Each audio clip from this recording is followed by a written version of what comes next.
You left Vancouver a successful stage actor after doing a number of successful plays, and then you went to Toronto right after that, and I guess things weren't as successful when you got there.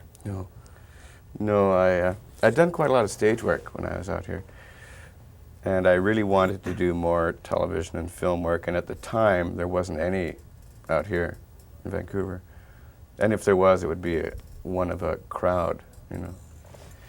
So I went back there full of much hope and things, and I couldn't get a job for the life of me out there. And I couldn't get any theater work because I had this large resume of things, but I was from the West and the East, especially then, had a rivalry happening, and it didn't really mean anything, my resume. And so I ended up on like Actors Welfare. They have a little fund of $15 a week or whatever, and I was shoveling sidewalks, and I was starving one night, and I thought, oh God, I gotta get it together here. So it was snowing, so I thought, well, I'll shovel walks. So I went to this one place and said, listen, I'll shovel your walk for $10 for a month if you pay me now. And then figured, well, it'll stop snowing soon. So I went to a bunch of places. I went to about 7 or 8 places, and I went to over 10 places, got over $100. And I got the $10 from each of them, and I went, well, there's a good bit of money. So I went out and blew it all on dinner, right? And then it snowed for like 2 months straight.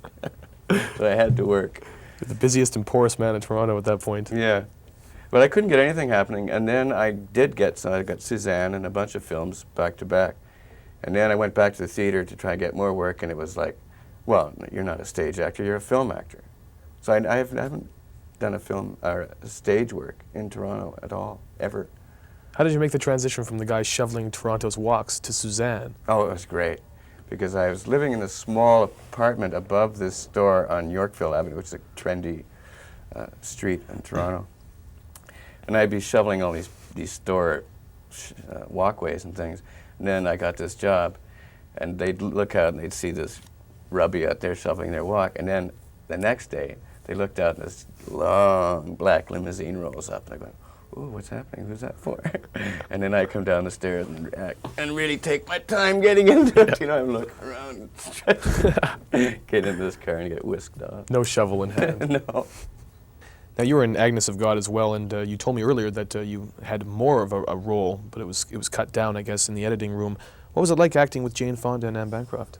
It was very impressive. It was like, oh God. Because I remember I was doing a show with Jackson Davies out here called Constable. And one day I was shooting on the Jericho Beach or something with with Jackson and a bunch of little children in a little CBC show. And then I had to run from set that night to get on a plane to fly back to Montreal.